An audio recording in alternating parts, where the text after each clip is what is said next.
ഫിലിപ്പീൻസിലെ ഏറ്റവും വലുതും ജനസാന്ദ്രതയുള്ളതുമായ ദ്വീപാണ് ലൂസോൺ. എന്നാൽ ഈ ദ്വീപിന് മറ്റൊരു പ്രത്യേകത കൂടിയുണ്ട്. ഭൂമിയിലെ അതുല്യമായ സസ്തനികളുടെ ഏറ്റവും വലിയ കേന്ദ്രം കൂടിയാണിത്. ഇവയിൽ ഭൂരിഭാഗം സസ്തനികളെയും ലോകത്ത് മറ്റൊരിടത്തും കാണാൻ കഴിയില്ല എന്നതാണ് മറ്റൊരു കൗതുകകരമായ കാര്യം. ഫിലിപ്പീൻസിന്റെ തലസ്ഥാനമായ മനില സ്ഥിതി ചെയ്യുന്ന ഈ ദ്വീപ് പുരാതന കാലത്ത് ഒരു ഭൂഖണ്ഡമായും ബന്ധപ്പെട്ടിരുന്നില്ല.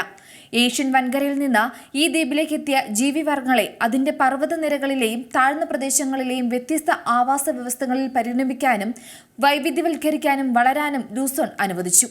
ലോകത്തിലെ ഏറ്റവും പഴക്കം ചെന്ന ദ്വീപുകളിലൊന്നുകൂടിയാണ് ലൂസോൺ. ഏകദേശം 27 ദശലക്ഷം വർഷങ്ങളായി അതിന്റെ ഭാഗങ്ങൾ തുടർച്ചയായി വരണ്ട ഭൂപ്രദേശങ്ങളായിരുന്നുവെന്ന് ഭൂമിശാസ്ത്ര ഗവേഷകർ ചൂണ്ടിക്കാണിക്കുന്നു.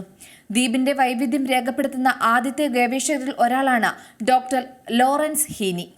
2000 ആരംഭിച്ച അദ്ദേഹത്തിന്റെ ടീമിന്റെ പഠനം അവസാനിച്ചത് 15 വർഷങ്ങൾക്ക് ശേഷമാണ്. ദ്വീപിൽ വവ്വാലുകൾ ഉൾപ്പെടെ 56 ഇനം സസ്തനികളുണ്ടെന്നും അവയിൽ 52 എണ്ണം പ്രാദേശികമാണെന്നും ഈ പഠനത്തിൽ കണ്ടെത്തി. ലൂസോണിലെ പറക്കാത്ത സസ്തനികളിൽ 93% മറ്റെവിടെയും കാണപ്പെടാത്തവയാണ്. അതുകൊണ്ട് തന്നെ ലൂസോണിനെ ഒരു ജൈവനിധി എന്നാണ് ഗവേഷകർ വിശേഷിപ്പിക്കുന്നത്. ഇവിടെ കണ്ടെത്തിയ 56 സസ്തനികളിൽ 28 എണ്ണവും എലികളാണെന്നും പറയുന്നുണ്ട്. അവയിൽ 2 എണ്ണം മലിനിയിൽ നിന്ന് 100 കിലോമീറ്റർ മാത്രം അകലെയുള്ള ബനാഹാവ് പർവ്വതത്തിൽ മാത്രം കാണപ്പെടുന്ന എലികളാണ്.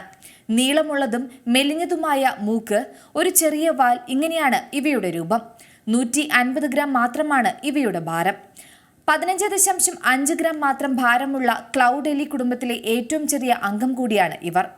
മരക്കൊമ്പുകളിലും വള്ളികളിലുമാണ് ഇവയെ സാധാരണയായി കാണപ്പെടുന്നത്. ഗവേഷകരുടെ റിപ്പോർട്ടുകൾ പ്രകാരം ന്യൂസോണിലെ 20% ജീവികളും ആവാസ വ്യവസ്ഥയുടെ നഷ്ടം, വേട്ടയാടൽ, നിയമവിരുദ്ധമായ വന്യജീവി വ്യാപാരം എന്നിവ കാരണം വംശനാശ ഭീഷണി നേരിടുന്നവയാണ്.